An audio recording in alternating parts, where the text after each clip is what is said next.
on a daily basis, but we get them to write about it, to talk about it in a non-academic way, in a newsy way, in a very usable way, that our communities can actually benefit from our scholarship. In my scholarly hat, curious hat, I am a student. I'm a PhD student studying Science and Innovation Systems in Africa at the University of Pretoria. But my favorite hat is probably a simple one. It's as my mother's daughter. I have spent the later half of my life studying and living in South Africa, but I'm actually Zimbabwean. A Zimbabwean who is proud of my rural and township outbringing, being raised by my fathers, being raised by my mothers, who were farmers. Yeah. They had green fingers and lived very close to the soil. And I'm proud to say, colleagues, that I was a well-fed child. I was not malnourished. I was a big, chubby child. And some of my favorite memories are really tilling in my rural village in Zimbabwe. Harvest time with my grandparents in my village in Zimbabwe. And back then, I shall not say how long ago. That's my business. But back then, one of the popular phrases was how Zimbabwe or Africa was the breadbasket of the world. And so when I was asked to moderate and to be here with you all, I wondered, were we the breadbasket then? Are we still the breadbasket of the world today? These are just some of my thoughts. All to say, really, colleagues, I'm looking forward to our session today. And really, yeah, looking forward to all our speakers that we've got lined up, right? And really discussing these important topics, in particular, the importance of women and their voices, their experiences in all of these systems that we are building, you are building. Right, and how do we start to center their contributions? How do we start to incorporate and embed the knowledge that they hold? So colleagues, really welcome. It's my honor to be with all of you today. So our session is 2 hours long, right? It sounds long, but it's not. So to all our speakers, we encourage you to keep it short and simple and to get to the point.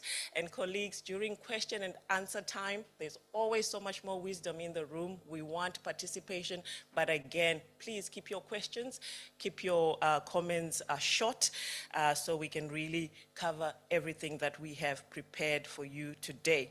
We are now going to kick off our program. We're going to kick off our program with opening remarks by Dr. Susan Karia. In fact, we are going to be in her capable hands for the next hour or so. Yeah, so Dr. Karia will open up for us. She'll also introduce our keynote speaker, and then she'll also moderate our fireside chat, but she'll direct us as we go along. So to introduce you, Dr. Susan, if it's okay for me to call you that. Dr. Susan is the director of African Women in Agricultural Research Award. She has over 20 years of experience in international development, working with various organizations promoting gender equality and women empowerment in agriculture. Before joining award, Dr. Susan was the team leader for gender at the Food and Agriculture Organization of the United Nations in Rome, Italy. Dr. Susan, we are in your hands.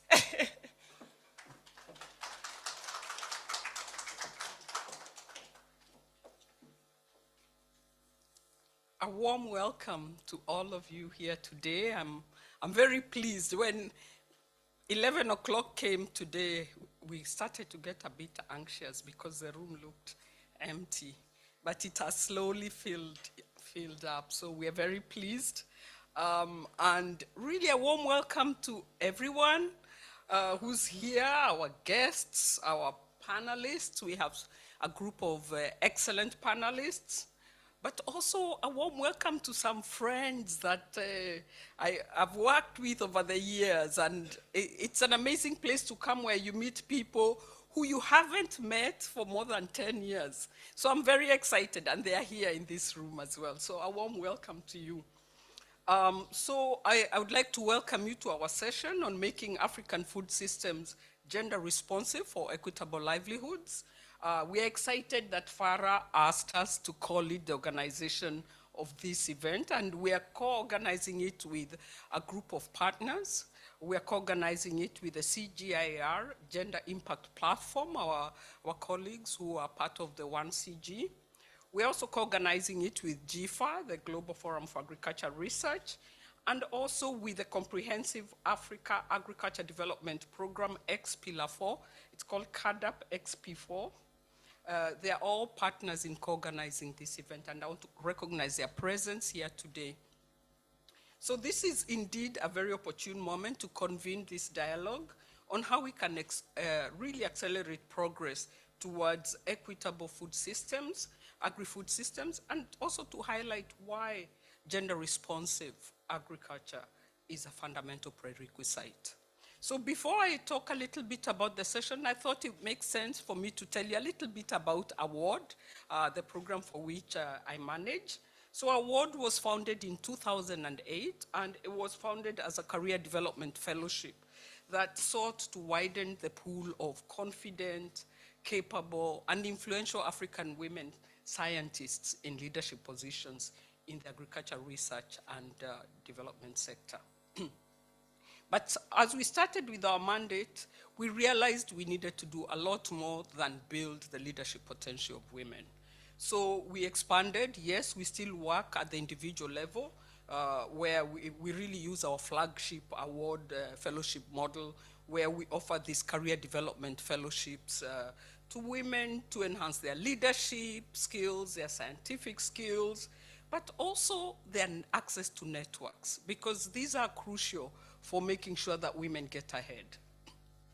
But then we realized very quickly that if we only work at their individual level, they're going back to institutions that are not ready to empower them, to take them in. So we started our work with institutional engagement, where we are enhancing the capacity of African AR4D institutions to really integrate gender in their policies, in their institutional policies, and in their practice, but also making sure that they're integrating gender in the research design, in the implementation and dissemination.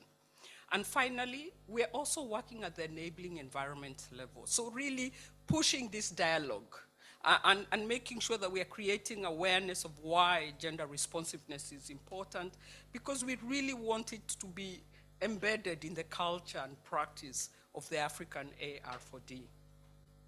So why this session? We really are committed to curating dialogues so that we can amplify and shape inclusive agriculture-driven development. And through this session, we hope that with our partners and our panelists, we hope that we can highlight ways where we can achieve equitable food systems, and also that address positive nutritional outcomes and highlight some of the commitments that are required to make this a reality.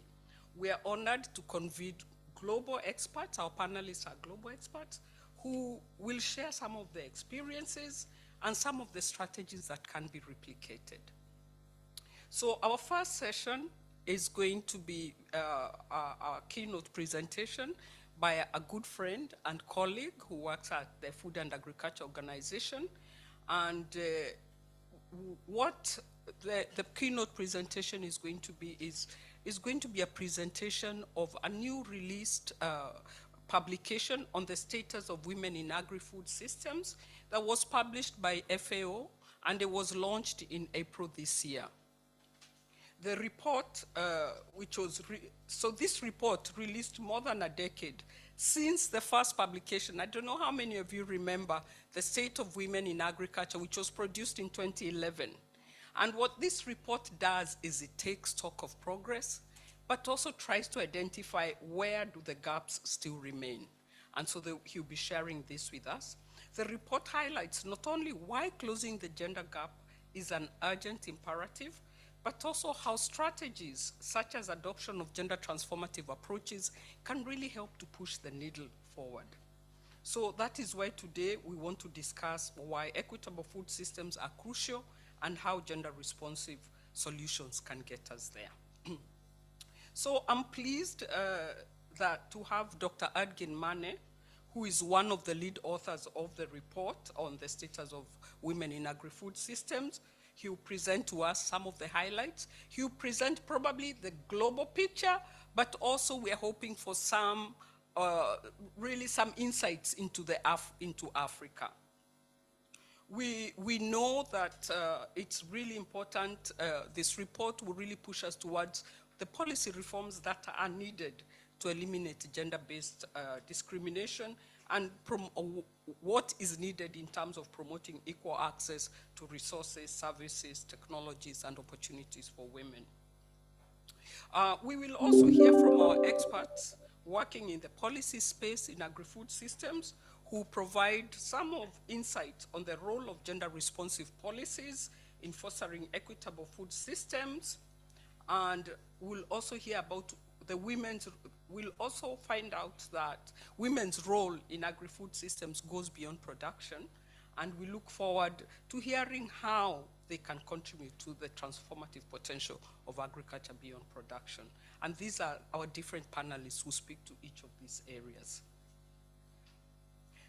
So even though ironing gender gap continues to plague our agri-food systems, there is progress, and you'll hear about the progress.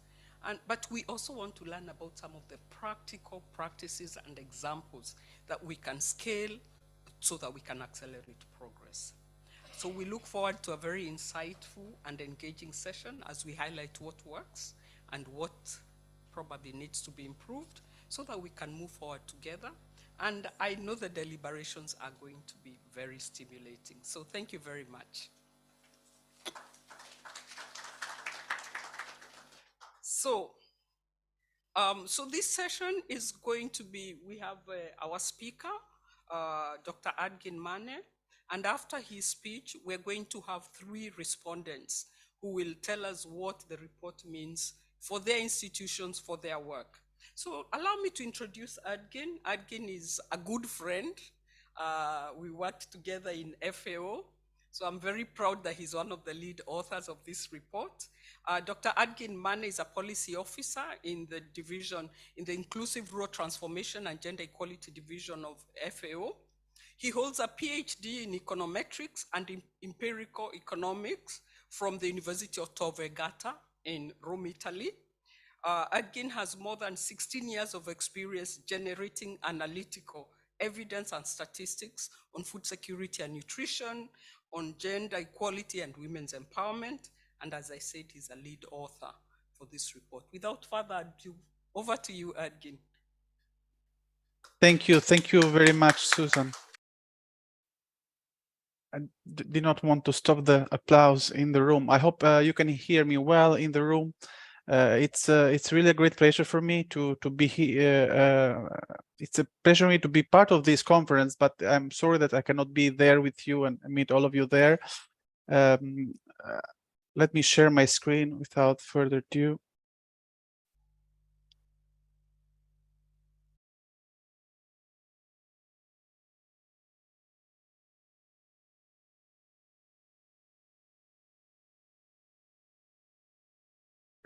I believe you can see my screen. Thank you very much again. It's a great pleasure. And in particular, I would like to thank Susan Caria for her introduction. And I would like also to add something that she did not say. So this important report, we have been talking about this important report more than 3 years ago when Susan was my supervisor and the gender team leader. So it's more than 3 years that we have been planning to prepare this report because it was important to update the SOFA report that was published 2010-11. So a decade after that report, we have come up with a new report, which provides a comprehensive global view of the status of women in agri-food systems beyond agriculture. And we will show later why it is important to have a broader view and go beyond agriculture and look also at the connections with other sectors.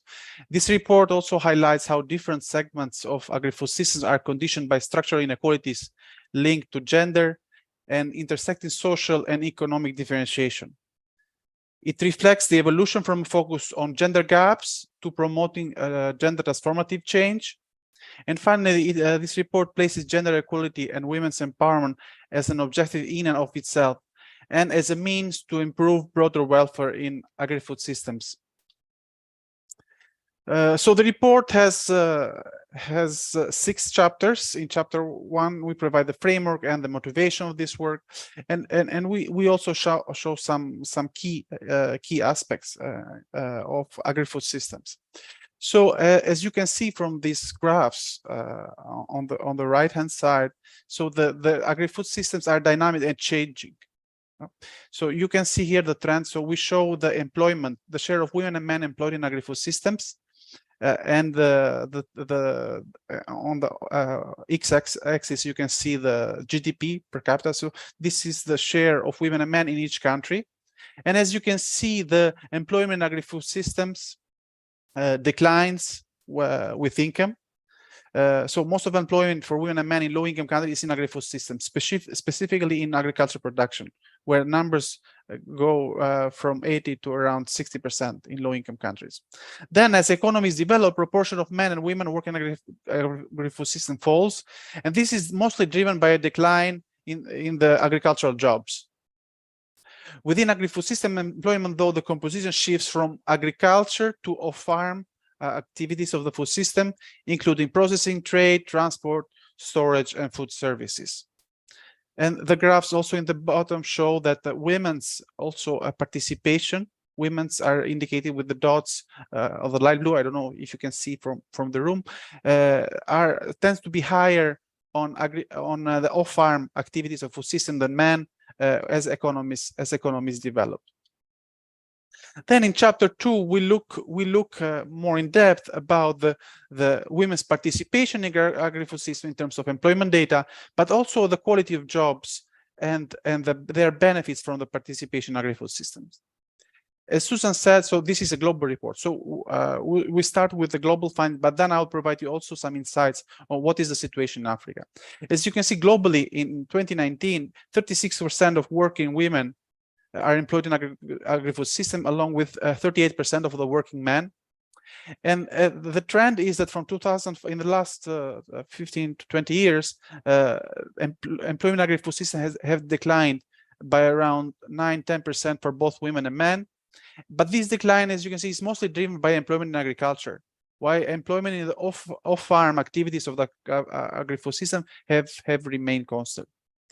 So what is the situation in Africa? So in Africa, agri-food systems are a greater source of livelihoods for women than for men. And we have that 66%, so 2/3 of the working women in Africa work in agri-food systems, as compared to 60% of men. So we were talking about what the agri-food systems are. So this is our operational definition of agri-food systems. So beyond the traditional sector of agriculture, forestry, and fishing, as you can see, we also so we define off-farm agri-food system on food processing and services, manufacture of food products and beverages, and the services. Then you have also the manufacture of non-food agricultural products like textiles, tobacco, leather. And then we have also other 2 sectors, which are trade and transportation, including both wholesale and retail trade and transportation, which are critical for agri-food systems, as you all know. On the right side, you can see the shares of all these sectors for the share of women in all these sectors. As you can see, food processing and services, 61% in Africa is done by women. But we will go more in detail. A methodological note here is that this table for Africa is based on 14 African countries. While data exists for agriculture for many more countries, the 2-digit codes, easy classification of economic activities, which allows us to estimate, to provide granular information on gender, are available only from 14 countries. If we go more in depth for the situation in Africa, as you can see, so women are more likely than men to be employed in the off-farm agri-food systems. Overall, 47% of the people employed in agri-food systems in Africa are women, but there is a big big difference between we go from 50% in sub-Saharan Africa to only 22% in Northern Africa in agri-food system are women. In terms of subsectors of the agri-food system, so 60% of the agri-food system workers in sub-Saharan Africa are women, as compared to only 13% in Northern Africa are women. The rest here, the share 100% is men. So 30% women, 87% men in Northern Africa. The report also go more in detail in trying to understand the reasons, what's happening behind these big numbers. So we have noticed that in particular in terms of retailers, women retailers are more likely to trade in less lucrative agri-food products and achieve lower profits. As you can see from the graph in the right-hand side, so the women retailers in the African countries range from 57 to 65, from 57 in Kenya and Tanzania to 75% in Senegal. These are data that from the selected markets, so semi-formal markets in selected African countries. We also show two countries from Latin America that we had mostly to show the comparison, because in Latin America we have a much lower share of women as retailers. And what we see from the, I don't expect you to read carefully the graph on the left-hand side, but we see that in terms of women are less often work on lucrative commodities such as eggs, meat, and in this industrial processed foods and beverages.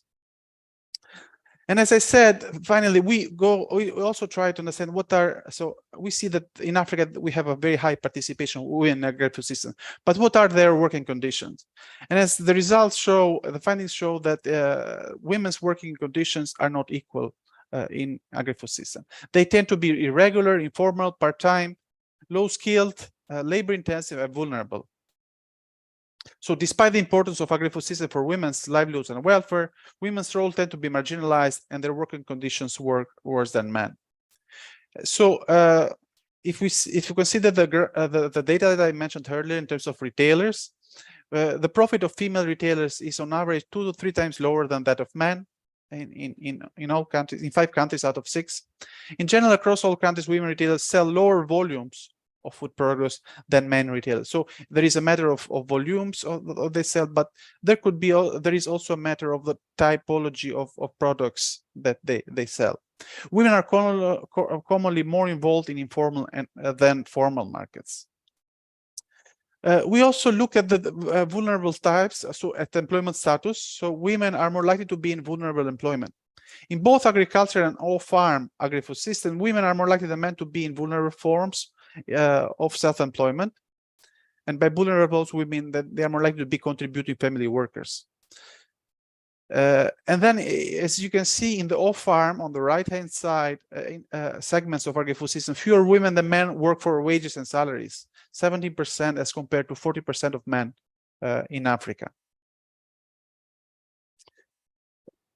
Of course, we also looked at the productivity measures, both labor, land productivity, and wage gaps.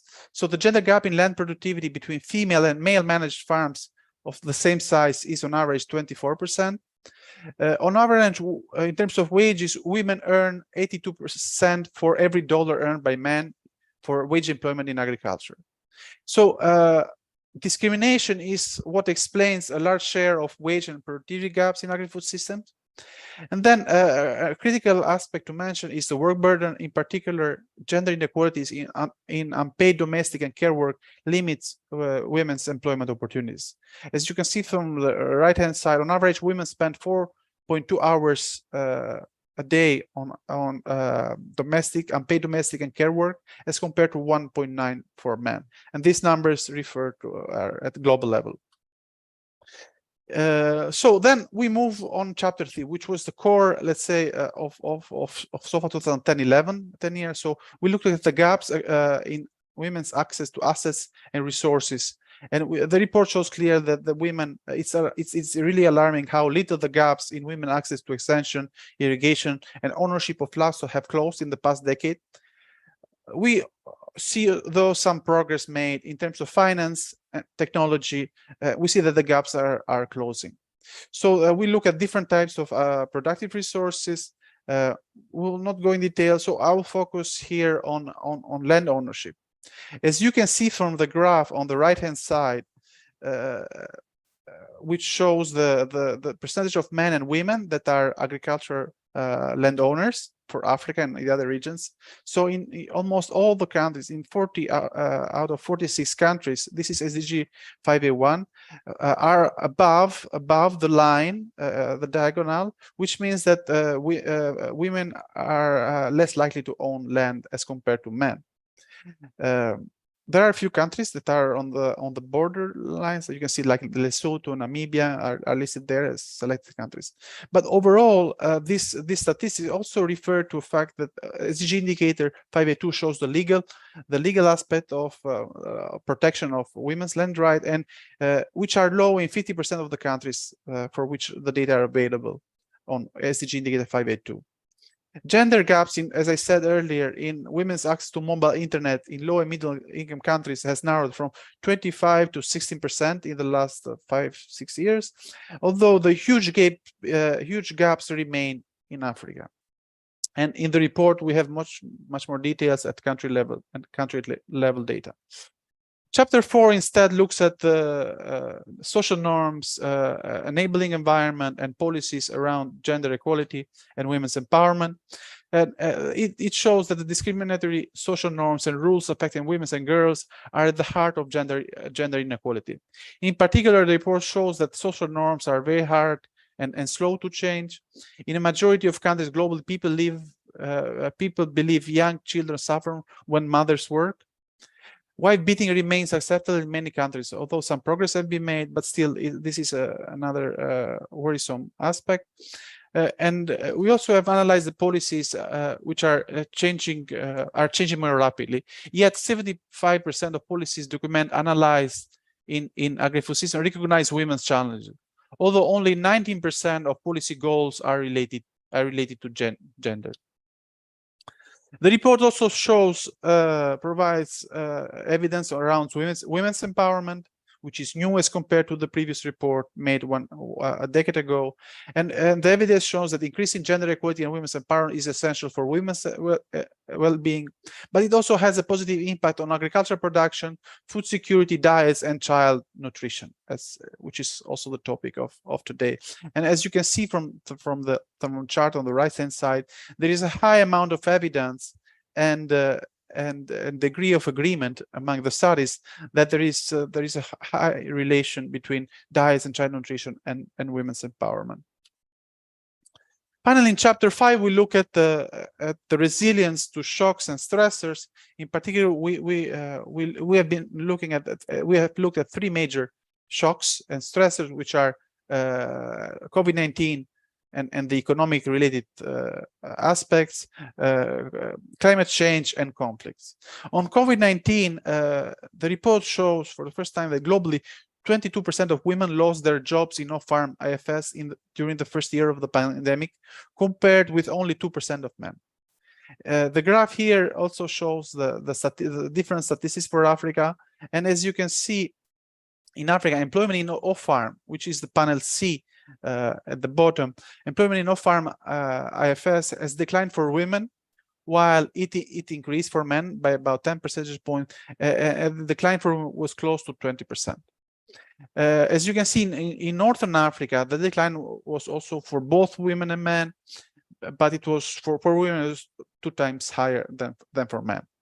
We also show evidence around the importance of climate change, and we see that during climate shocks like heat stress, women reduce their working hours in agriculture less than men do. Finally, as I mentioned earlier, we have also analyzed with colleagues from ISDC, Tilman Brook and colleagues, we have been looking at the data from 29 African countries. We have linked the data on employment with conflict and violence data. And the findings, as you can see from this graph, show that the conflict exposure in the past 12 to 36 months has a strong impact for both women and men in terms of work intensity and participation in agriculture. But we see a clear difference between the 2 indicators. So if we look at participation, so in terms of participation in agriculture increases during conflict, and the increase is more pronounced among women. But if we consider the reduction in hours worked, which is a graph on the right-hand side, so the reduction in working hours is instead more pronounced among men. And overall, the reduction of hours of work is lower in agriculture as compared to industry and services. Finally, the report on chapter 6 discusses the policy aspects. So as Susan said, so the chapter 6 explores what works to achieve gender equality and women's empowerment in agri-food systems. The key findings are that gender transformative approaches are cost effective and can change discriminatory norms at local level. Closing gaps in land tenure has benefits on employment, investment, natural resource management, access to services, resilience, food security, and reduces the gender-based violence. Access to formal child care has a large positive impact on mothers' employment and returns in agri-food systems. Finally, we highlight the importance of group-based approaches, which contribute to increase empowerment and resilience. And finally, the importance of social protection, which can increase women's employment and enhance the resilience. Finally, the report has three calls to action. In particular, the first call is to invest in high-quality research and data disaggregated by sex and other dimensions of social economic differentiation, the so-called intersectionality. Second, it's important to intervene at scale using proven approaches with close asset and resource gap. If we reduce the gaps in employment, in agriculture and productivity, and incomes from wages, we would increase global GDP by 1%, which would provide food security to 45 more million people. And finally, the interventions must be intentional and focus on empowerment. By doing so, we could increase the incomes of an additional 58 million people, and would also increase the resilience of an additional 235 million people worldwide. Thank you very much for your attention.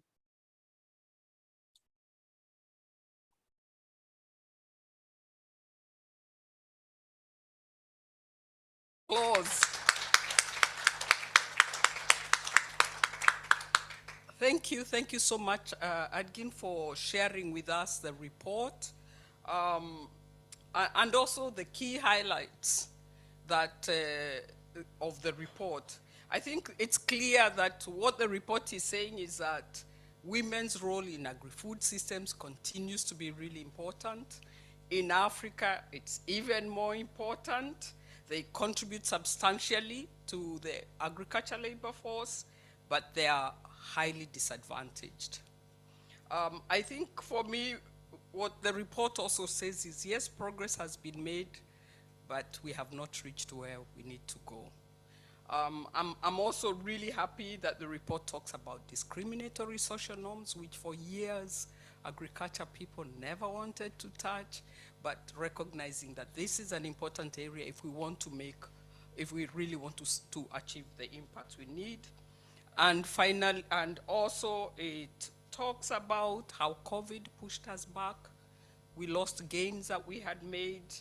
Talks about another area that's really important for me, that we really need to also think of women's empowerment as a goal in itself when we have agriculture projects.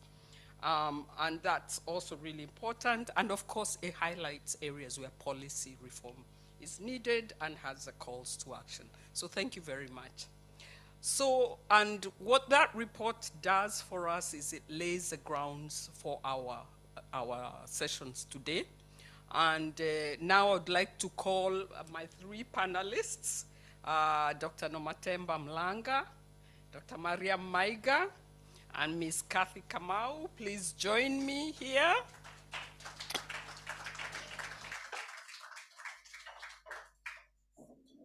Push it there so you can be seen.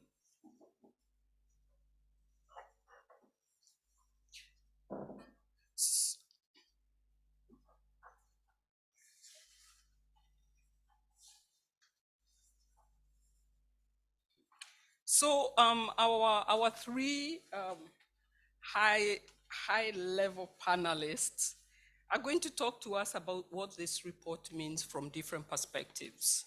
From the perspective of AR4D institutions in Africa, from the perspective of agribusiness, and from the perspective of the policy.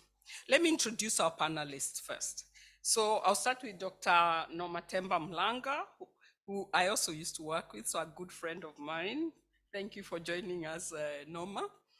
Norma is Agribusiness Officer and Program Manager of the FAO's regional program, and Program Manager for FAO's regional program on decent employment in agri-food systems in Africa. In this East African Sub-Region Office, Norma leads the organization's normative and field program on agribusiness and value chain development, including post-harvest management and agriculture finance and investment. Ms. Catherine Kamau is Policy and Program Officer in Food Systems. She is a food systems specialist with more than 25 consolidated work experience in the international public service as well as within the private sector. She works in AGRA, the Alliance for Green Revolution in Africa, as policy and programs, and she focuses on partnerships and multilateral relations for food systems policy, programming, and implementation. The third, our third panelist, Ms. Maria Maiga, another friend for many years. She's a regional gender and social development advisor at the West and Central African Council for Agricultural Research and Development, CORAF. She's a high-level gender expert of the Biennial Review and Process Task Force for the African Union Commission, and she's assigned to guide the regional economic commissions and their member countries to mainstream gender in national agriculture investment plans, implementation of the policy, institutional and investment actions which are required to achieve the Malabo commitments across the continent. So I'll start my questions to Dr. Norma Temba Mlanga.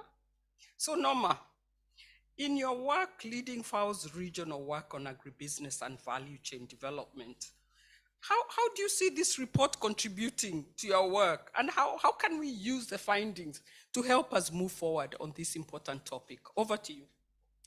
Thank you very much, Dr. Susan Carrier. Can you hear me? Okay, great. I'm actually proud also to be a graduate of the Award Career Development Program. So this has really given me the skills that I need to lead a team. It was introduced on decent employment in agri-food systems. But I also am, by training, an agribusiness economist. So I'm going to speak on those two areas. So first of all, as presented by our colleague, Dr. Edgin Mane, the report really forces us to look beyond the agricultural sector as traditionally thought about to more comprehensively the agri-food systems. So for us as agribusiness people, this is a very welcome development because it means now we can talk sense into moving beyond production because that's where the many focuses has been. When people think about women's participation in agriculture, they think about them in the field. But now this report gives us evidence how we can promote women participation in more lucrative segments of the value chain beyond production. So in adding value as well as providing services along the value chain. And for me as an agribusiness economist at FAO, we've developed guidance materials that uses the gender sensitive value chains as a framework for identifying intervention areas that we can apply in identifying where we can actually empower women to participate and benefit from value chain. So that's point number one. And when we talk about processing and value addition, this also tackles another problem, which is key to transforming African agricultural food systems, which is post-harvest loss reduction and post-harvest management in general, making food available beyond the seasonal nature of agriculture. So this is very welcome, and we're using this to move this forward and scale up our efforts. The second point I would like to make and refer to is the area that was mentioned about women being employed in agri-food systems. The statistics are that 66% of women are employed in agri-food systems. But let's not forget that this is not about quantity of jobs, but the quality of jobs.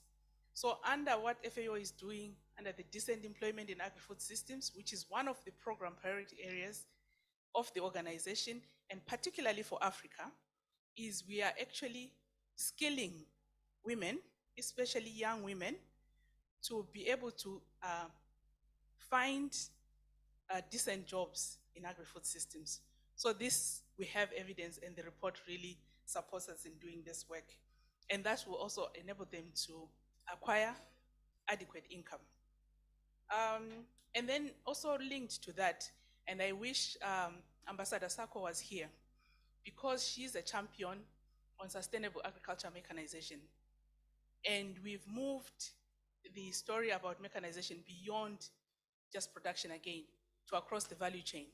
So, and this allows women to have access to labor-saving technologies, which then again leads to their economic empowerment. And thirdly, which is my last point, when you talk about how to make food systems gender responsive, we have to realize, as was mentioned in the report, that there are many issues that needs to be tackled. And what does this call for?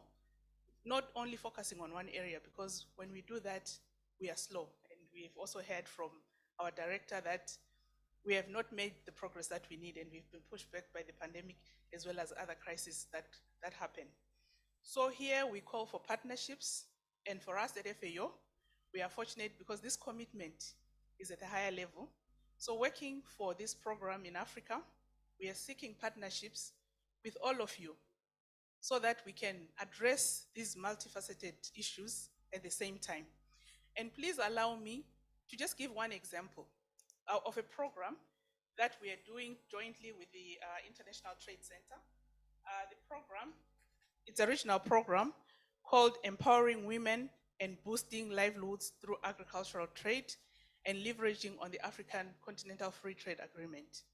And this program, it really tries to address the gaps that are faced by women in accessing finance, as well as enabling them to take advantage of the opportunities that are created by this new Continental Free Trade Agreement. I know that I'm out of time. I was told it's 5 minutes, but I can share more about the program at a later stage. Thank you very much.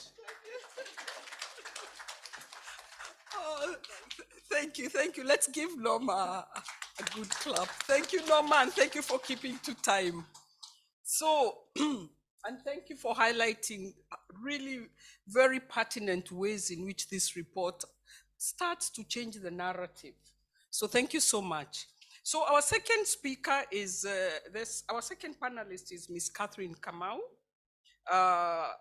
Ms. Kamau, one of AGRA's priorities is on policy engagement and building state capacity to deliver. What does this new evidence mean in terms of supporting African governments to prioritize gender-responsive policy frameworks? 5 minutes, please. Thank you very much, Dr. Karia. So we had a discussion this morning on how 5 minutes,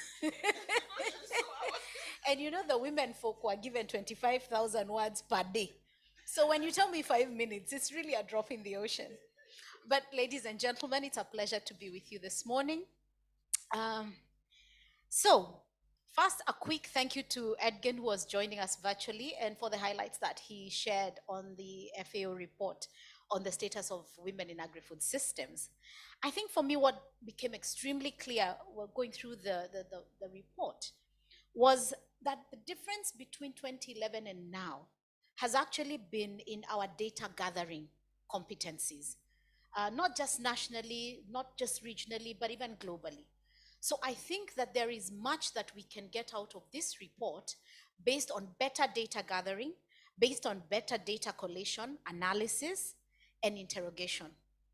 But I think we could still do more.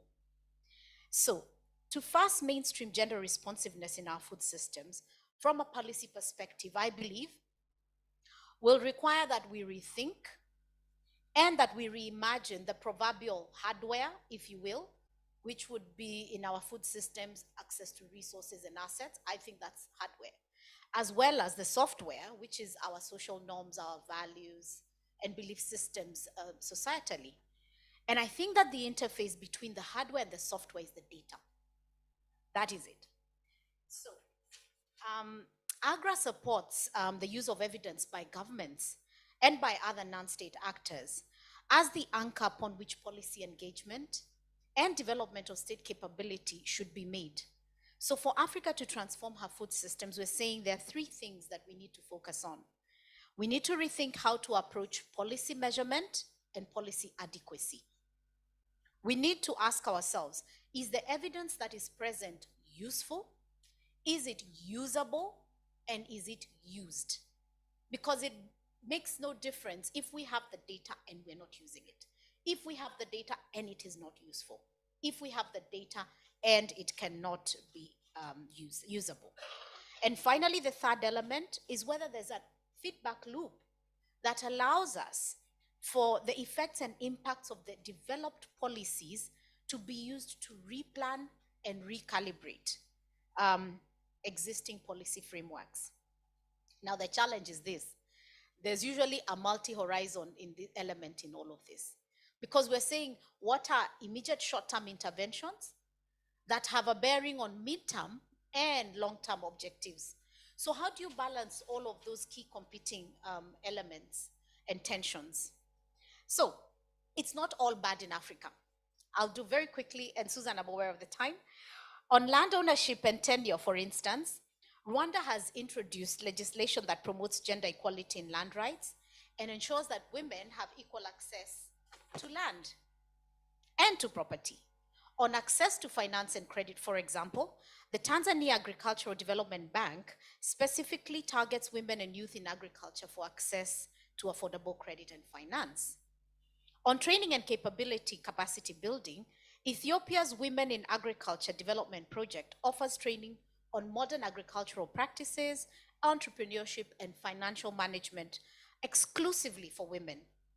On market access, the Ugandan Women Entrepreneurship Development Program supports women's participation in agricultural value chains.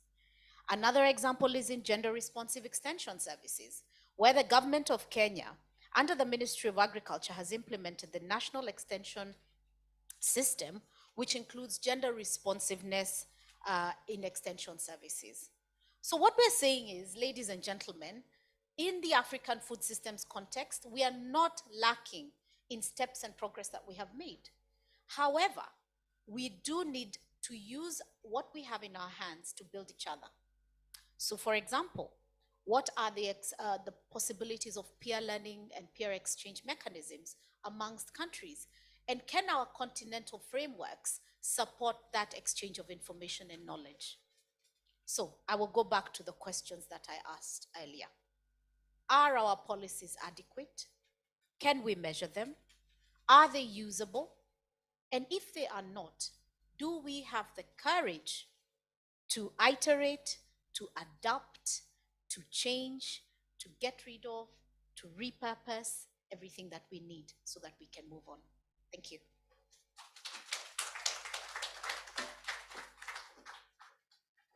That was so lukewarm. Come on, let's give her a good applause. Thank you so much, Ms. Kamau, for highlighting. Actually, what I really liked was some of the good practice that you shared, that what's happening in countries, because it tells us that there are lessons out there that we can borrow and really scale out. And now, my last panelist, Ms. Dr. Mariam Maiga. So my question to you is this. One of the focus areas of the CAADP XP4 is to support African regional and sub-regional organizations to deliver better in their mandates towards sustainable agri-food systems. How do you see the report and the evidence presented influencing your work around supporting African research institutions to be more gender responsiveness as they contribute to transforming African food systems. Over to you, Marie. I won't say 5 minutes. Bonjour. Ah, Suzanne, bonjour tout le monde. Bonjour à toutes et à tous. Vous allez bien? Merci, Suzanne. Don't worry, I will manage. I will shift in English. Okay. Thank you so much for the invitation. Actually, I want to thank and congratulate FAO for this report. We were waiting for this report. So after the publication of the State of Women in Agriculture in 2011, I mean 10 years ago, we needed to know the situation. Where are we? Are we on track? What are the challenges? What are needed in terms of concrete actions to meet the objective with regard to what the research institutes are doing to meet the objective for, in terms of, towards sustainable food and nutrition security. Thank you. We needed this report. When it's come to talk about the gender gap in agricultural research and development, because for us, we are working with research institutes. We need to convince, we need the narrative, we need to support the narrative with evidence-based, with accurate data, with gender statistics. So this report is very important for us to start with. Now, it is strongly believed that science, research, and innovation can unlock the potential of agriculture with proven technologies to feed Africa. But we are saying that we need to be specific. The proven technology should be gender sensitive, climate smart, and nutrition sensitive. Very important. It's not all kinds of technologies. What type of technology we need to unlock the potential of agriculture to feed Africa? So the gender sensitive technologies, what we do in terms of the strategy we are using, we provide stakeholders involved in the various agri-research development, especially the researchers, with capacity building on how they can incorporate gender lens during the generation of technologies. So if the technology should reflect the needs of women, they should not add on the workload, the burden of women to increase their vulnerability. They should be labor saving to relieve women. They should not come up, require a lot of protocol for rural women who are mostly illiterate. This is what we mean by gender sensitive technologies. They would have to really reflect their needs. And we are working on that. We build their capacity and we provide them with technical assistance to make sure that at the end of the day, the technology can really reflect the needs of women, to take advantage to enhance food productivity. So number two, in the face of climate change, unless the technologies are climate smart, we cannot make it. So the technology should help to respond to the impact of climate change on agriculture. So they should support mitigation, adaptation, and strengthen the resilience of people living from agri-food system. This is what we mean by climate smart agriculture. Nutrition sensitive technology should help us to address issues around malnutrition. Millions of people, especially women pregnant and children under 5, are dying from malnutrition. So we make sure that the research also, they are taking care of these issues, that we get at the end of the day technologies including drought tolerant seed varieties and biophytified varieties also that they will generate, so that we can also help, it can help to address some of these problems. I'm talking about nutrition, malnutrition. Actually, in Livelihoods, I just said we have quite a lot of proven technologies are gender sensitive, climate smart, and nutrition sensitive. But then the challenge is to put them at scale, to make sure we reach the most vulnerable group as small-scale farmers, women, youth, so that we can really meet the objective to feed Africa. But then, for us, while the access to the technology should be facilitated, should be equitable access to agricultural resources as technologies, essential services, irrigation, finance, it's very important. But the access to the technology should also present opportunities for agribusiness development. This is what we are doing. For empowerment. So when vulnerable and underprivileged as women and youth get access to technologies, it leads to increased food productivity to meet the population demand. I mean, in terms of the food demand, the food requirement for the population, but at the same time, it can present potential opportunities for agribusiness for their empowerment. So I will finish with just an example, a practical issue. An example of gender-responsive approach to scale up technologies. If you take West Africa, the seed demand gap is estimated at 70%. This is huge. We are saying it is a problem, it's a challenge. But at the same time, we realize that it can be an opportunity in terms of job and wealth creation. You see? So what happened? I take the case of Koraf here. We set up a regional platform of women leaders in seed industry, and realize that these women entrepreneurs are faced with gender inequalities for empowerment. They are struggling. Then we manage to organize them. One, we build the capacity in seed value chain, seed regulation, policy regulation, seed quality control, seed business management, even in leadership. What we are now doing, we are using this platform as a tool to train group of women and youth in the various countries we are covering to scale up drought-tolerant and this is important, biofortified seed varieties. This is what we are doing. So, Cesar, thank you. I didn't. Thanks, so thank you very much.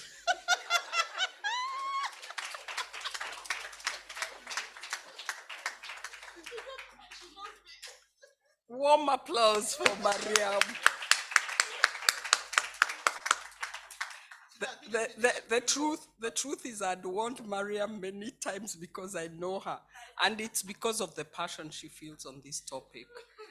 But thank you so much, Mariam, I think what I'll take from you is gender responsive, nutrition sensitive, and climate smart, but also creating this regional platform of women entrepreneurs as an entry point.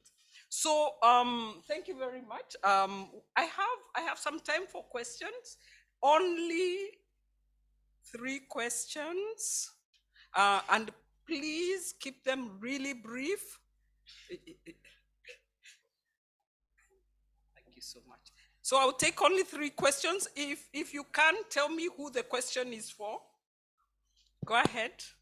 Thank you for the discussion. My name is Joyce Maru from the International Potato Center. I would like us to maybe talk a little bit more about the role of women, or the role of men, because they are at the core of this transformation, if it's actually going to happen. I think that's from my personal experience, but across the board, I think we need them to make the change. Thank you. Thank you, Joyce. No, thank you very much. And just on the last point was Miriam, I think what we need to do is also provide a quantitative information about,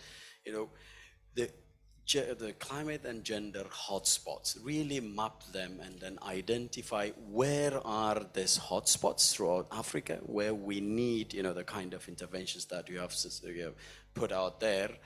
So they have to be gender sensitive, they have to be climate sensitive, they have to be also nutrition sensitive. And we need to move from access to technology away from that to uptake and use so that we reach last mile. So excellent point. But we need those maps so that we can really provide policymakers with the necessary information. Thank you. Any other? Okay. Since the questions have been short, I'll go with 4. So thank you. My name is Lum Katihashu. I am from South Africa, Coxted. I'm a farmer. For me, it's a question for Ma'am Miriam. It's very impressive what you mentioned on the rural women, who we may empower them, however, with technology, they may not understand. So my question is, has there been systems put in place to assist women in rural areas so that they also understand technology? Okay, thank you. There's one last over here.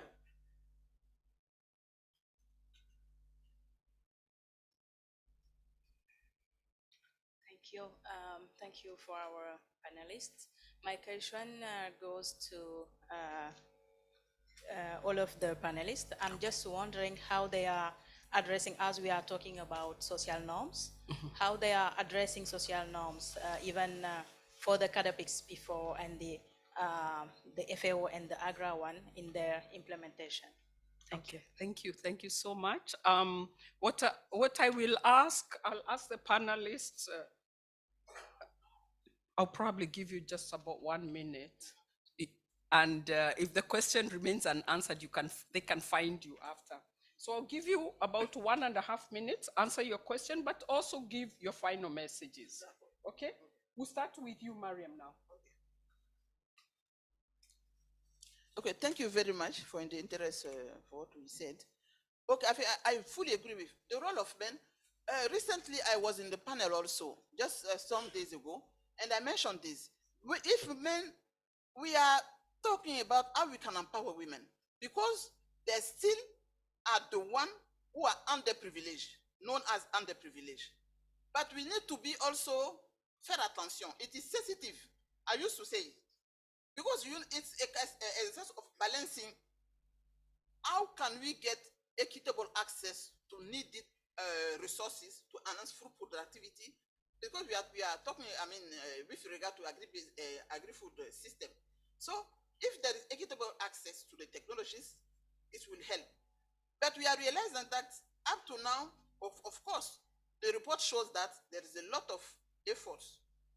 There is progress, but we need to put emphasis on who are the most vulnerable group. But I agree that if we marginalize men in the process, I'm not sure that we are going to make it. So then I work also with FAO as consultant from sometimes, and they have a tool called L'École des Maris. And I believe that L'École des Maris helped very much in Niger. Suzanne is a FAO person, maybe, but I don't have enough time, otherwise I could go into, maybe she will. L'École des Maris help. So just to tell you that, FAO, to tell you that, no, you have the best tool. You have the best tool, I can tell you, seriously. So L'École des Maris is a tool, for instance, to make sure then it raises awareness for men to understand that the empowerment of women is not a treat, but it will help him. It will help the household. So you see how we deal with this kind of things. So I agree with you, if you marginalize men, it's a problem. So then they add rapidly rural women to understand technologies. You know, Suzanne knows me. Otherwise I could go beyond. You know what I said, the extension services, the gender sensitive extension services and system is very important. This is where you can help women to know about the technologies, to know how to adopt them, to take advantage from the technologies. Because the central service as an essential officer, you are going to talk about the technology. At the time where women are busy cooking or in the field for food production, for agricultural work, they will miss the opportunity to know about the technologies. So what we do in the work we are doing with the research institute, we said, please make sure that you also address or incorporate gender lens in your work so that women can know. We also recommend to use gender sensitive communication tools like rural broadcasts. You see, like where you can translate the information into local language. It's important for them to know this technology exists, this is how we can access, this is how you can adopt. So it's helped very much. So it's kind of systemic approach. When we have all the generation of technology should be gender sensitive, the extension should be gender sensitive, the communication strategy should be gender sensitive, it will help a rural woman to know about the technology, take advantage. Suzanne, je n'ai pas fini. Je n'ai pas terminé. Thank you very much. So to complement what Madame Mariam has said, I would like to also emphasize that in addition to the model that she's mentioned for FAO, we have he for she, meaning we work with men that we know also support women economic empowerment. So these are, we have, for instance, the EWA program, which we support, and the former president of Nigeria, Obasanjo, is a champion of that. And then we have, in terms of technologies and how to make them accessible to people with different levels of education, we have farmer field schools, and focus group discussions is where we also engage and use visuals instead of a lot of the scientific jargon to access rural women, especially. And then in terms of addressing gender norms, it's an area that we are also tackling, and this is where focus group discussions, which include both genders, are also very effective from our experience. I'll have my parting shot here, is that what we've also seen is that we need to involve women in designing programs about them, not designing for them, but with them. So we are trying to have more and more of that, and we encourage partners to do the same. Thank you, ladies. Just to quickly get into Joyce's question, how are we including men? What's the role of men? And then the question by the other lady on how we do social norms. I want to join the two of them together. So Africans as a culture were storytellers. We liked to sit around the fireplace, and that is how information was passed. That's how knowledge was passed. That's how you knew who lived on the other ridge and whether they were a relative before you got married to them. So if that is the case, then I would like to suggest that from both a policy and a practice perspective, there is the role of shaping and sharing the narrative. So it speaks to what Mariam has just said about getting the men to understand that women empowerment is not a threat. It is for their benefit. But that's part of the storytelling. And if we're not telling the story, if we're not shaping it and sharing it, then we are not moving, because we all start our engagements within the confines of a family setup, whichever way that would be interpreted. Now, so in terms of the real, where the rubber meets the road, I think that there are regulatory approaches through which government and policy will help to guide the changing of social norms. So for example, minimum wage. Can we have a minimum wage in food systems within the value chain? Brilliant. Yes, done. In practice, what are our private sector actors doing about it? They are then complying to the minimum wage. So the policy part of it becomes the government regulation, and the practice part of it becomes when the other stakeholders and constituency groups build upon that which the government has done. And it cannot be in isolation. And I believe that I want to give a small story on the story of, I know this is usually used, village-based advisors. They will typically go and discuss agricultural practice, but there's other things that they will discuss. How can we optimize childcare amongst ourselves? Can we bring the children together to one woman's house so that the rest of us can get out and do what needs to be done? But that becomes the collective effort, and that cannot be done again in isolation. Thank you.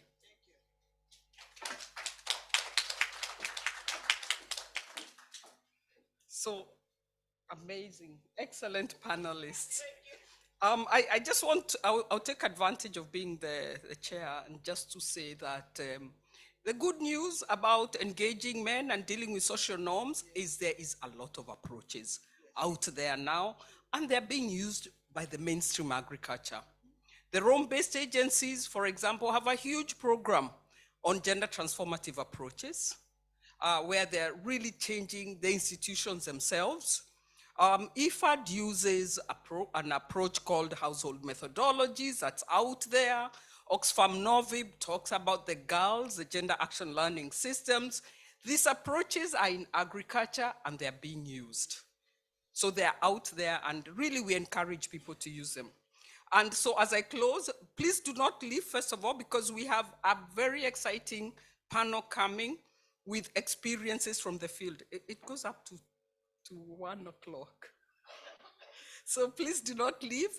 Let me thank my excellent panelists with another warm applause. Thank you so much. Thank you so much. Thank you. Over to you, Fungwa. I think we have to open the screen now. Get one more chair, open the screen. Oh, the screen?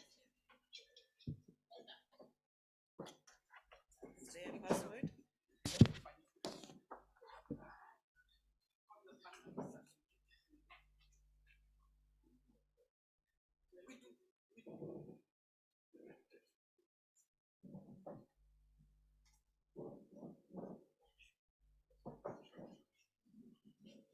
All right, Dr. Susan and panelists, thank you so much for a beautiful, beautiful fireside chat.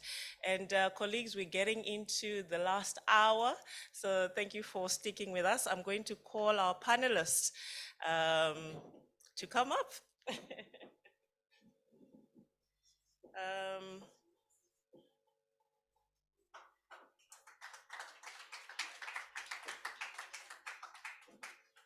Is Dr. Carlo Fada back? Okay. All right, great. So colleagues, we are meant to have Dr. Carlo Fada, but he is in another session. He's going to join us a little bit later on. But it gives me so much pleasure to introduce our panelists that are here. I'm going to start with James Banda.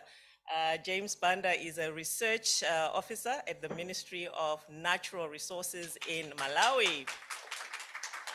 And we also have Dr. Aileen. Dr. Aileen is a gender and social inclusion expert at the Alliance of Biodiversity. She holds a PhD in social anthropology and has over 10 years of experience in gender research. And she currently leads strategic gender research across 31 countries, collaborating with gender researchers in natural agricultural research systems. So, yeah. And then we have Raeli. And Raeli is an environmental research officer in Tanzania at the Tanzania Industrial Research and Development Organization. And she's also a One Planet laureate. And I think, James, you also are a laureate. Excuse me for that. All right, so colleagues, this session is meant to really be a knowledge sharing session, a practice sharing session. And we wanted it to be interdisciplinary, transdisciplinary as well, and just share experiences from all corners, literally, of our beautiful continent, Africa. So I'm going to start off with you, James.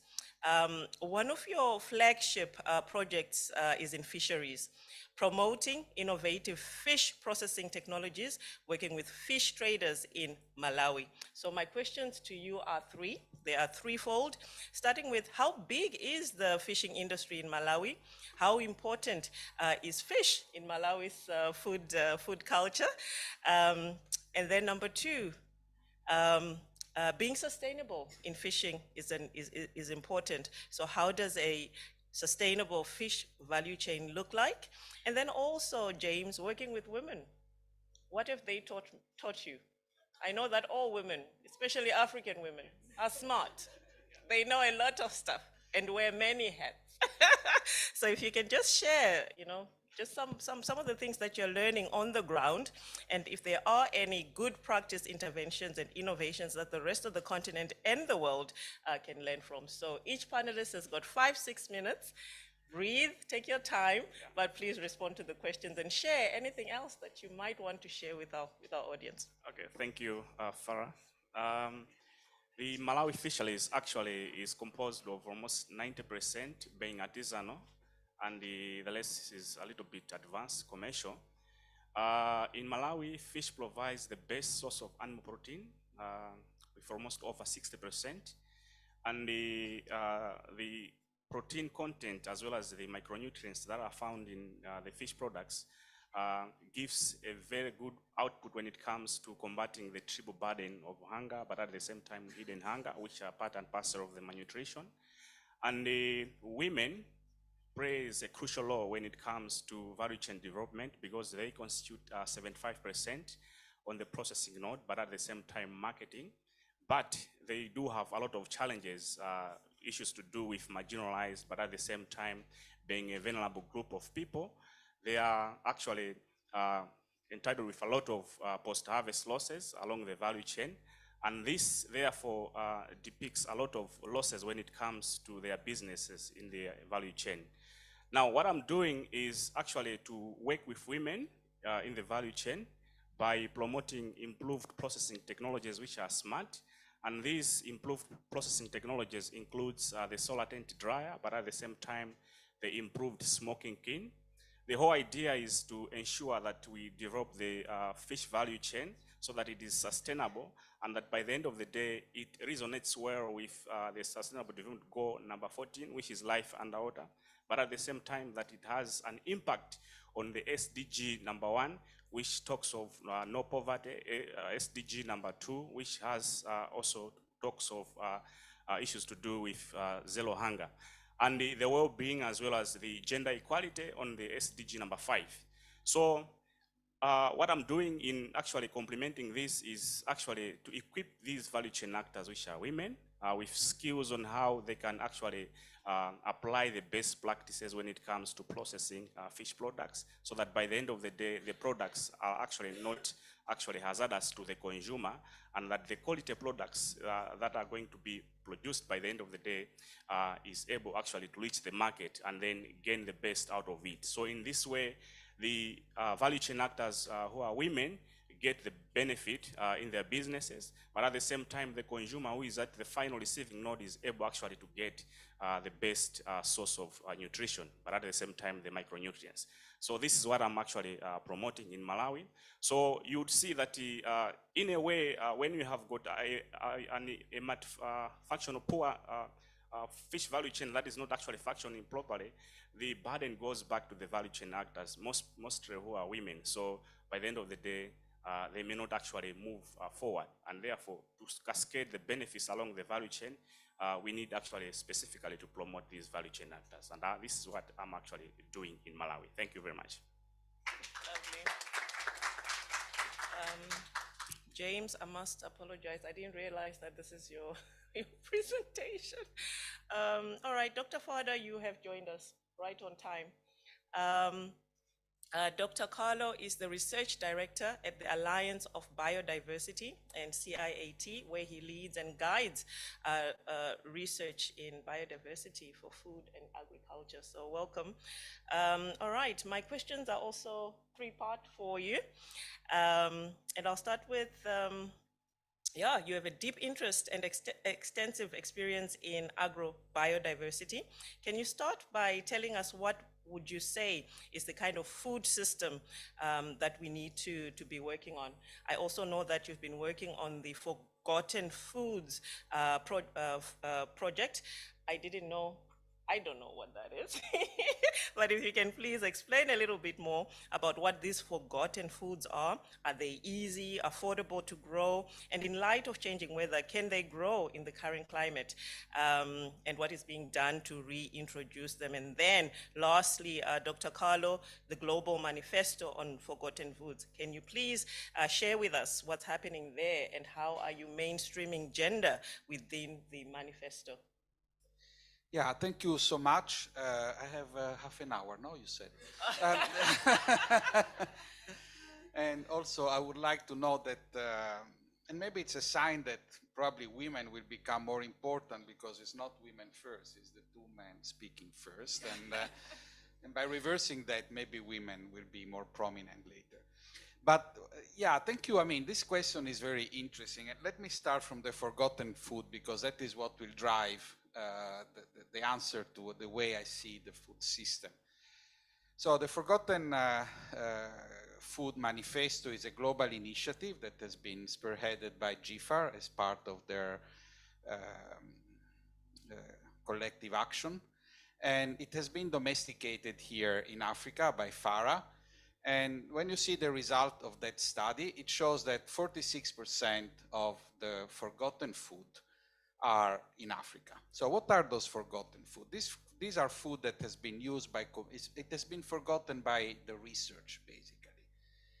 But the community, this is still what the community are using to be sustainable and to be food secure over the year, because a number of these forgotten food could be wild fruits, traditional vegetables, traditional cereals, traditional legumes, or even at the level of the varieties, traditional varieties of major crops.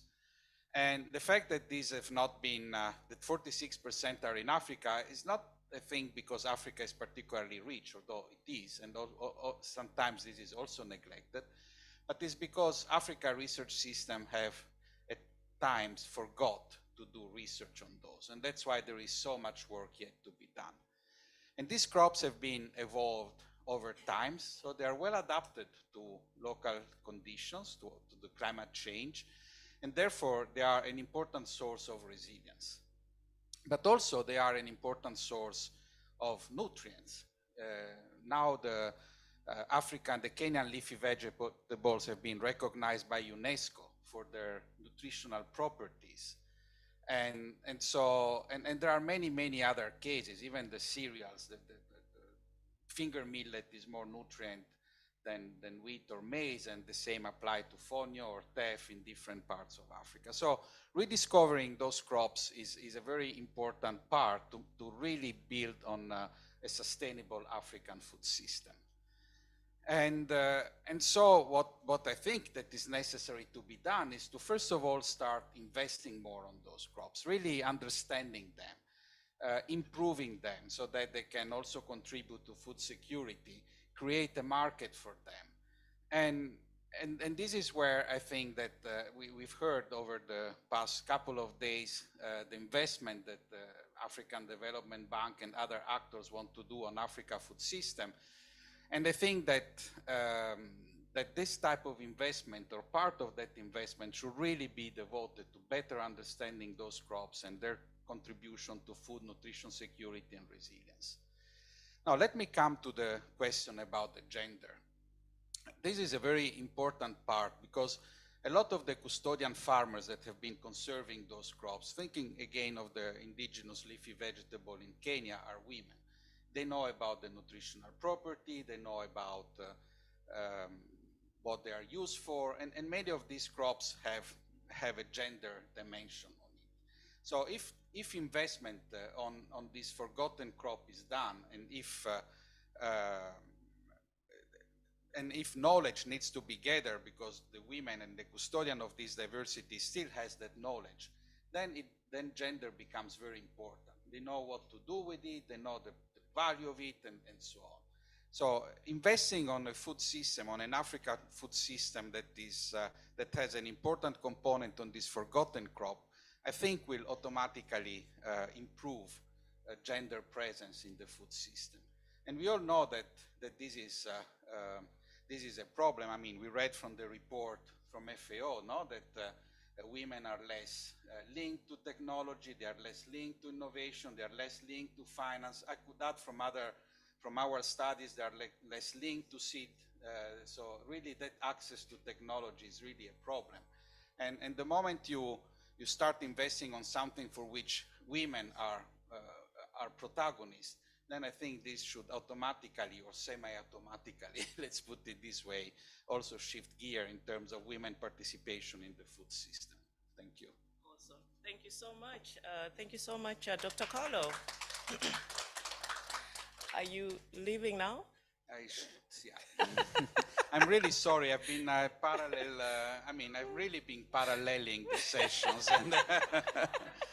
And I still have, they're late also there, and I still have to do my intervention. All right, it's you. quite okay, Dr. Carlo. Thank you so much for making it. And you can go. All right, colleagues, we are now shifting gears, shifting genders. We've saved the last, the best for last. All right, so I'm going to start with Raeli. And Raeli is based in Tanzania. And you work on introducing alternative energy sources in rural communities in Tanzania. And my questions to you are two-part. What are these new innovations or these new energy sources that you are introducing? Why are they so important in the communities that you are working in? What has been the adoption of these different technologies in those communities? And are you seeing any impact, any uptake, any changes, any learnings that you can share with us today? Okay, thank you very much, Fungwa, for the nice question. And I think I will start with the question, why? Because that is very important when we come to women. And actually, you can't separate, in Africa, in many developing countries, you can't separate women with kitchen. We are the ones who do a lot of kitchen work, including preparation of food and finding the energy to prepare that food. So that's why I said, like, I will start with why. And I will speak more on the context of Tanzania, but I know it will apply to many countries in Africa. Actually, in sub-Saharan African country, more than almost 90% of people or of the population use biomass energy, and especially in the form of firewood and charcoal. And this has contributed a lot to the issue of environmental degradation, that is deforestation, but also the climate change. The data shows that 2% of global emission come from the use of unclean cooking energy, especially firewood and charcoal. And when you come to the context of Tanzania, about 13% of forest clearance is for energy, for firewood and charcoal. And that has contributed a lot to deforestation, which is leading to soil fertility. Now we are talking here about agriculture. But if we don't have fertile soil, where are we going to grow the food? But that has contributed to the drying of water sources, which is also very important for agriculture. But another issue of very high concern is the issue of women's health. Actual women, girls and children under 5 years old spend a lot of time in the kitchen. But imagine they are using a smoke fuel, which is emitting carbon monoxide and particulate matter. The Tanzania data show that about 30,000 women and girls and children die prematurely annually due to indoor air pollution. Yes, and another issue is the issue of time. We are talking here about women being engaged in agriculture. But in Tanzania, the data show that the average of 6 hours is used by women to go and collect firewood every day for the household which is using firewood. So you can imagine that time could be spent in another economic activity like agriculture. But girls have missed the classes because they are responsible to go and collect firewood. But the worst part is like northeast of Tanzania, all the women have been killed due to red eyes. The society says that this woman with the red eyes is a witch, but the reality is the red eyes come from the using of firewood for a long time. So you can see that these women who we are really wanting to empower, in another side, they are going through a lot of challenge. And I think to Dr. Ejin said that women spend more than 4.2 hours in unpaid activities. And one of those activities is searching for cooking fuel. So as environmentalists, we are working on different interventions, but now I'm working on biomass briquettes. It's not a new technology, I think many of you know it. It's just a compressing block of raw biomass material to make a block which is density, and that one is made by forest waste and the agricultural residue. So the main issue is to reduce first deforestation, but also to give women time to concentrate in other activities. But in the first part, I started by finding the challenge, because that technology is not new, as I said. It was there almost 30 years ago, but the adoption is very low. So I started by looking at the challenge. What is the challenge facing the industry? And one of the challenge identified that is awareness issue. Many of the people, especially women, are not aware even of those technology. But second is the issue of technology when it comes to the issue of machines. A lot of women who I visited, they didn't own the machine, but men, they own the machine. So for women, they just make by hands. And imagine for men, they are even exporting it to other countries like even Germany. They're expecting the biomass briquette. It's a very good business, by the way. But most of the women, they didn't own even the machine, and they are not aware, but they don't have a startup capital because you have to buy the machines. And those machines are just simple machines, but we import from China, from India. So that is also another challenge. So I can say that that's what I learned from the field, that there's a lot of challenge actually. And the issue of adoption, actually the adoption is not very high, but the main issue is awareness, that many people are not aware of the technology. So the second part of my project is I'm going to do the training now, especially for women, on how to make the standard briquettes, but also we are doing the designing of machine, so that at least we can get affordable and friendly machine, especially for women. But also after that, we'll do create awareness. So the adoption is not that much high, but we expect it to be high because the government of Tanzania has initiated the campaigning toward clean cooking this year. They have made a roadmap, and now we are really planning to make 80% of Tanzanians to use clean cooking energy. Thank you. Awesome. Riley, thank you so much. So colleagues, this was the first round of questions, and then we'll have 15 or 20 minutes of audience Q&A. So please, go one more. So please prepare your questions. Dr. Eileen, I've not forgotten you. You work in 31 countries in Africa, which gives you a really broad perspective of what's happening in the continent. And my question for you is really, when it comes to advancing gender responsive food systems in Africa, what is working, right? If you can share some lessons around some of your interventions and things that you find are working in terms of that. And then also, I know you work on beans. Why beans? And what has been the impact of your work? Yeah, so thanks very much. Beans. I hope everyone is eating beans, so I start from there. Yeah, so basically, why beans? So beans is a crop, actually it's known as a woman's crop. It has the face of a woman. And the reason is because in Africa, 60 to 70% of women grow beans across the different countries. Now, beans can be grown 3 to 4 times in a season. So that means that smallholder farmers, including women, so when I say 60%, of course, I'm saying also men do grow beans, so not just women, are able to make profit from beans. The price of beans is stable. In Kenya, for example, a kg of maize compared to beans for beans is double the price. So you're making a lot more money, where you can actually use this for health, you can use this for the house, you can use this for education. When you look at beans, you can eat the leaves, you can eat the fresh pods, and you have the dry beans as well.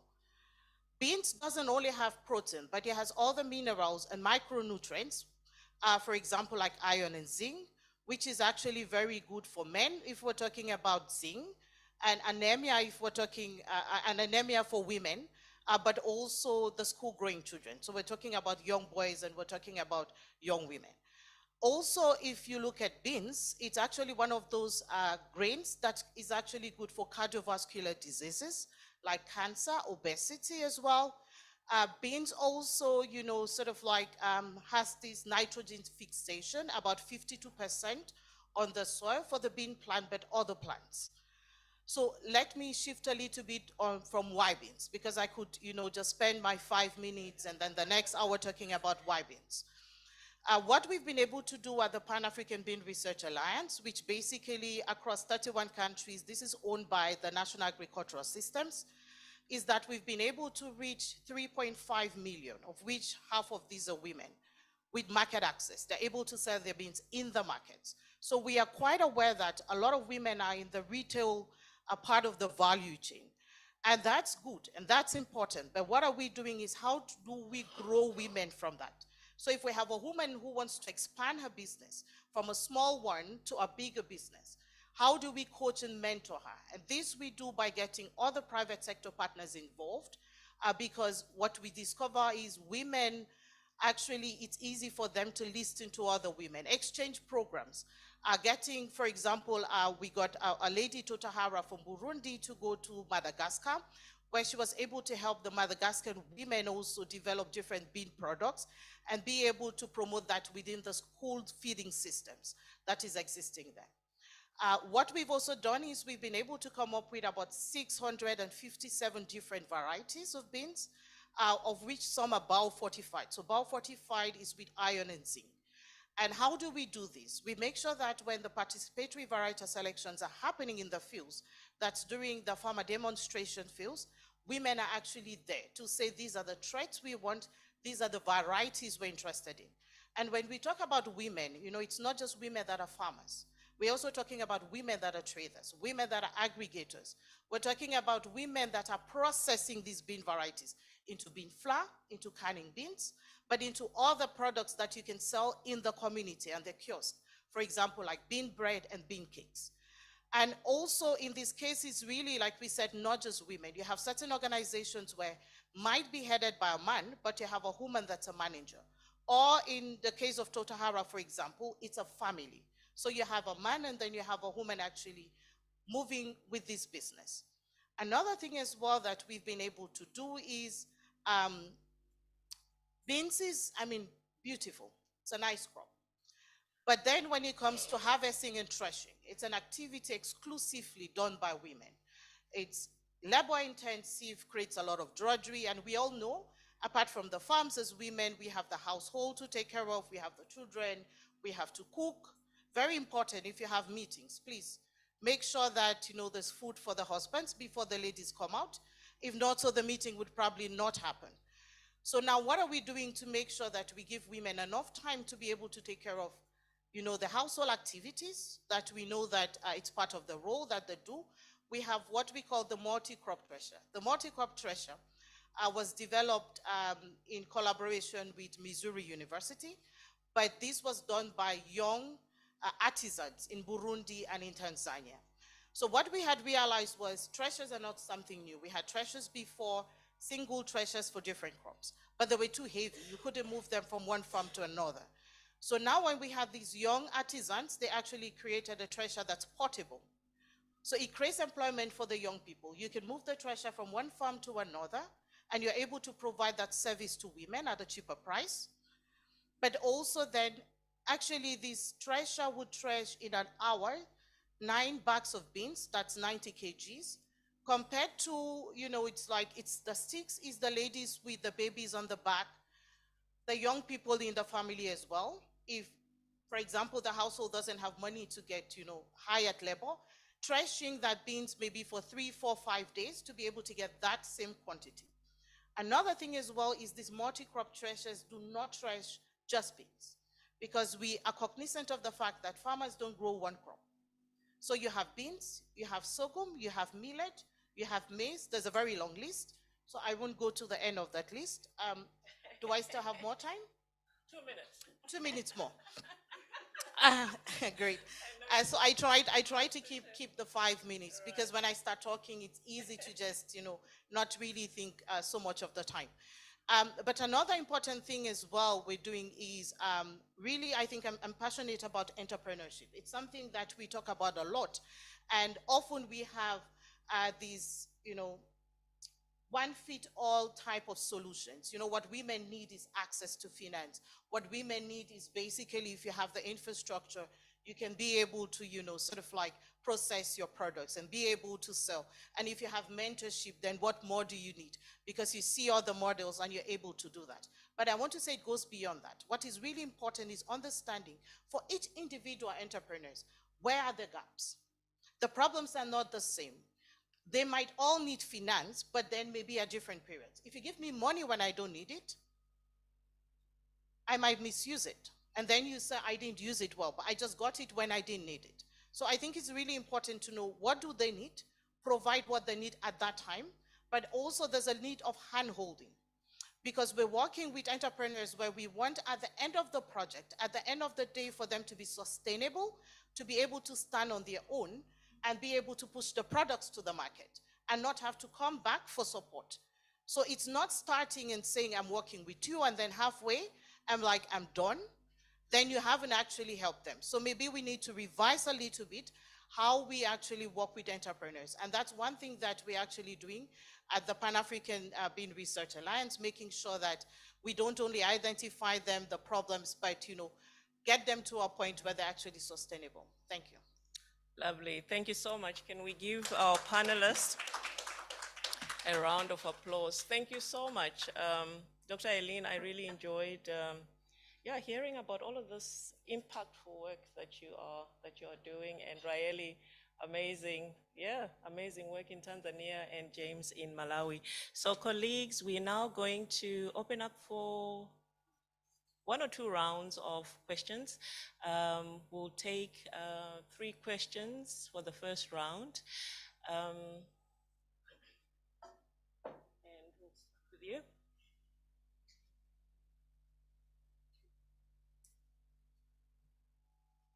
Hello, I'm Yogesh Jadhav. I've come here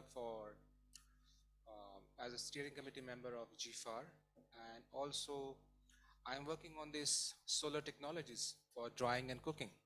So my question straight to 2 of our honorable panel members, and also of course Eileen.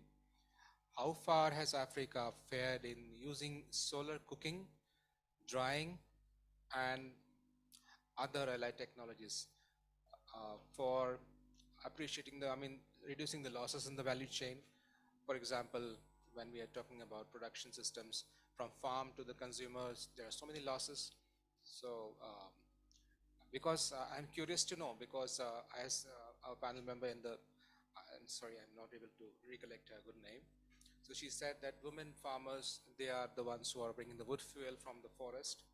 Incidentally, I'm working in a women's empowerment organization in India, and we are training rural women into making them human resources. So my question is, how far, you're using solar cookers, because briquettes are again biomass intensive. So I think solar cookers offer a viable option, and there are some case studies in Africa also.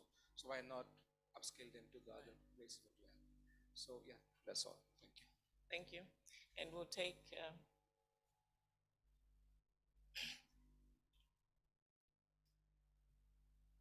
Okay, thank you very much. My name is Aminu Aruna.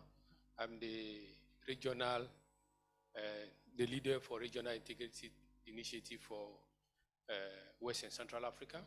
So working with CGR. Thank you very much for all the presentation. I think most of the focus were on gender responsive, and we have been knowing that this has been going for some time. Of course, it helped the women to strengthen their capacity, but we know that there are some causes routes which are limited the capacity of the women, and that's generally social norm. Because if you are promoting beans, if the women has to go to work first for their husband, or they have other occupation, and then they don't have time to do their own activities because of those of social root problem, then definitely all the technology we are promoting may not be successful. So now that is why people are talking more about gender transformative. So I want to know if your organization has some example of the gender transformative approach, and how are you operating them on the ground? Thank you. Thank you. Okay, we'll have a second round of questions, so we'll save yours for the next round. Thank you. My name is Genevieve Parker. I'm from Ghana. I work with SNV and supports SMEs in agri, renewable energy, and wash. My question is to the lady who spoke about the clean cooking, particularly the briquettes. We've been supporting a number of women-led SMEs who are producing briquettes. And the challenge we've had is finding a model that makes the products affordable for women. Getting firewood for cooking is next to free. If they are getting the regular charcoals, it's just about chopping some trees, and it's pretty cheap compared to the briquettes that are produced by companies. And so they do produce the briquettes, but they find that it's easier for them to export than to get the local women to adopt these products, even though they are better for us. So how do we drive adoption with the briquettes? All right, thank you so much. Colleagues, we are not going to have a second round of questions. So the lady had a question, so we'll take, sorry, we're running out of time, but okay, we'll take your question as well, but please keep it short. And that's it in terms of, Q&A. Okay, I'm Rachel Mkandawire. I'm presenting FANAPAN, Food, Agriculture and Natural Resources Policy Analysis Network. I have a question to the lady that spoke on beans as a woman's crop. So the trend in some African countries, especially in the south, where tobacco production was the main income earner for most smallholder farmers. Right now, that the profitability of tobacco has gone down, and then there has also been promotion of legumes as a cash crop. So we have seen an increase in the production of soya, groundnuts, beans, and other legume crops. Now, how does the power dynamic look like between men and women with this transition? Because what I have seen in Malawi is that with increased profitability, now the crop that was considered a woman's crop, there is now men dominating, and then also imbalancing, reducing the women's accessibility to finances. How does the picture look like in other countries? Thank you. Thank you so much. Good question. Please keep it short, sir. Yeah, I'll try to be short. My name is Gift Numeri, representing Civil Society Agriculture Network in Malawi. Clearly, the presenters have given us a very good, background of the work that they're doing. All of them, something that is very common, they're trying to empower women. And listening to Tanzania speak and sharing their experience, it also gives us an impression that there are other problems that are now emanating from interventions that are there. Now, across the board to all of them, I want to understand, are we not creating other problems that we need to sort out at a later stage when we're coming up with these very good interventions? For example, the interventions that are along the lake in Malawi, for example, we hear a lot of child abuse cases, early marriages, and so on and so forth. I'm just thinking that the interventions that we're doing, they are also creating more opportunities for women, and we are making women to be busy, leaving children at home. That is an environment where children can be abused. So I want to understand if these interventions are trying to create some problems. Creating new problems. Yeah. Thank you so much. Good questions. All right, colleagues, we're running out of time. So what I'm going to do is just ask our panelists to respond in 2 minutes, and those will be your concluding remarks as well. So we're going to start with you, James, and then Raeli, and then we'll end off with you, Dr. Aileen. James.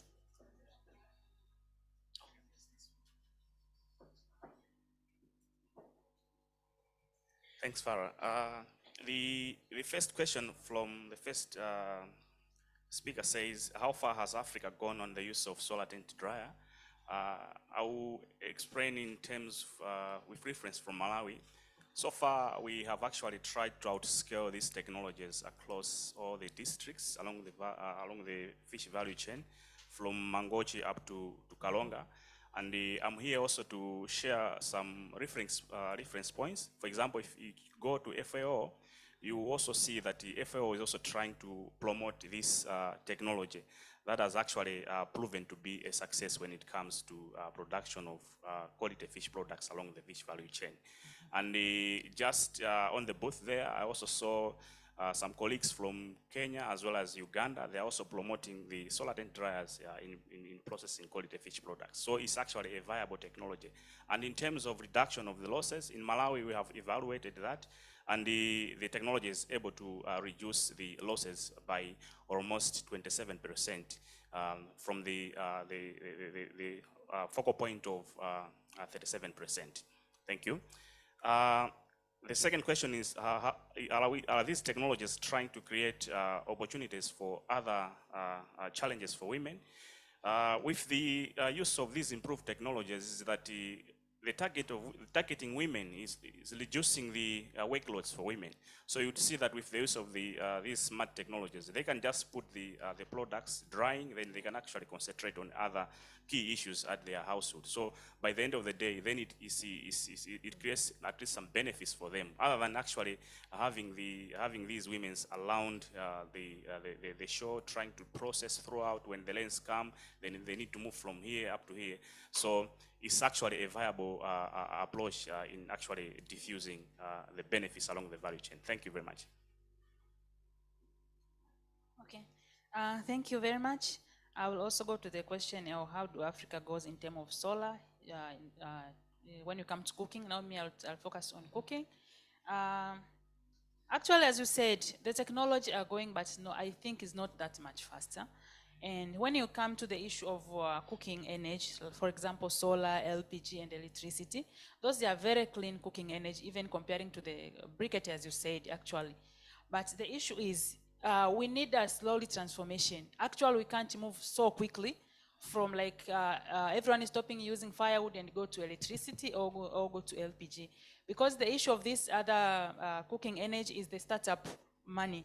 If you to buy a cylinder, you need some amount of money, which is a little bit high to farmers.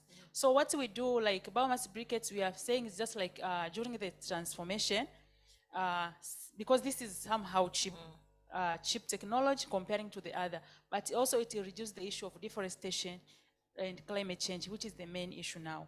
So they are going there, and for example, in Tanzania now, we are promoting all the energy. We are saying energy mixing. That you use solar, you use LPG, you use briquettes, but what we want is to reduce deforestation. So we are going, but it's not that much fast, but we hope after some time we'll be there. And when I come to someone asked about how do we drive the adoption of briquettes, she said they're also working on the same in their country. What I learned from the project I'm doing is, first of all, as I said, awareness. Because if they don't know the importance of using it, it's very difficult to adopt. During the survey, I also had a question of asking, how many people do they know about climate change? But unfortunately, I just came to know that a lot of people in the village, they don't know even the word climate change. What does it mean? So first of all, I think we need to create awareness so that they know the impact of using firewood, but also they know the importance of using other technology. Okay. But another thing is actually making affordable and friendly technology, especially for women. As I said, the issue of machine. We have to import briquettes machine from India, from China. They are expensive when they reach to our country. But if us as an African country, we can make those simple technology, they can be cheap and affordable for women. But another issue is financial, actually, startup capital. If we can try connecting those women to financial institution to get even the cheap loan, that it will help. There was another one. We can take it offline. Yeah. We'll take it offline during lunch. Dr. Eileen, you'll close us off? Yeah, so I would just say for beans, what we're doing is actually we have one of the traits we call fast cooking time. So how do we reduce the time that you use in cooking beans? So already, I mean, on the other side, I won't add, they've already said so much about that. Looking at gender transformative approaches, within the CG, we have what we call the gender framework, the Reach, Benefit, Empower, Transform framework, which actually says how do you start from participation, making sure people are benefiting, making sure women have a voice, have agency, and how do you break those institutional barriers? Because when we talk about social norms, it's not just what happens to me and you every day, but it's dealing with what's the traditional rulers saying, what's the religion in the societies that we find ourselves in, but also then within our families, what are some of those norms that we actually push forward? So we actually have that framework, and that's what we basically use. Another tool also is the WEA tool, where basically you can be able to measure indicators of whether empowerment or disempowerment exists in relation to different agricultural activities. So that also we can take offline. I think you go to the FPRI website. When we talk about, making sure that we do not cause harm. So I love the question about, it's good to have these interventions, but the interventions can also shift certain power relations. So I would say, that's given. So first, the intervention is it causing harm? If it is, then that's not an intervention you should move forward to. And that's why we do a gender analysis, a human rights analysis, even before activities for a project or proposal is being designed. Of course, acknowledge the fact that for beans, it's a woman's crop, like so many places, but yes, it's becoming commercial, and that means men are getting involved. And the question is that a bad thing? No, because gender is not just women. Like we said, gender is the family. So how can the man and the woman within the family work to make sure that the family is benefiting? That's where we talk of the girls' approach, where it's not just the power relations within the man and woman. I keep telling people, I'm not there to tell a woman, because a man did this the other time, now it's your opportunity to. No, it's equal opportunities that benefits the household. That's one way to look at it. And okay, just a minute. And the second part is basically making sure that the men are engaged and they understand the benefits. If a man sees the benefit for the household, definitely it would work. If he doesn't see the benefit of the household, then it becomes a power dynamic or power struggle. So I think it's really important. And let's have technologies that work for women. It's not having a technology and then asking after, how can women be able to use that? Technologies that work for women, technologies that work for men, technologies that work for youths. If we need 3 technologies, let's put the 3 out there, but let's not compromise by having another person struggle with a technology that might actually cause harm or create more inequalities. Thank you. Wonderful. Thank you so much. Yes. All right, so clearly we have lots to talk about during lunch. Ladies and gentlemen, thank you so much for being here with us. We are coming to the end of our program. It's been a beautiful program, Dr. Susan. Thank you so much for putting it together, but we only have 5 or 10 minutes, and Dr. Susan is going to close out for us.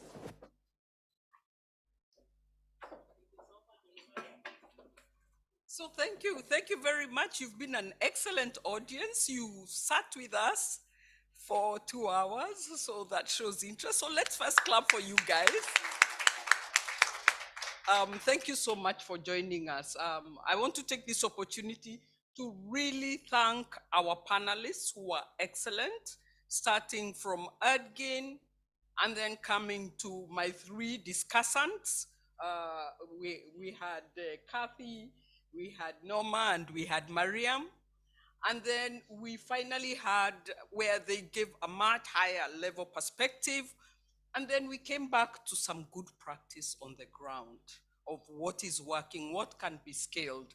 And we heard from Riley, we had from James Banda, we had from Eileen, and we also had from Carlo. Very practical issues. Of course, we didn't answer all the questions, but the aim was to really create the dialogue, the conversations, and please feel free to reach out to our excellent panelists if you see them walking in the corridors and you want to discuss further. And then, of course, finally, I would love to thank Fungwa, our moderator, so thank you so much. And with that, I think we'll close this event. Thank you so much.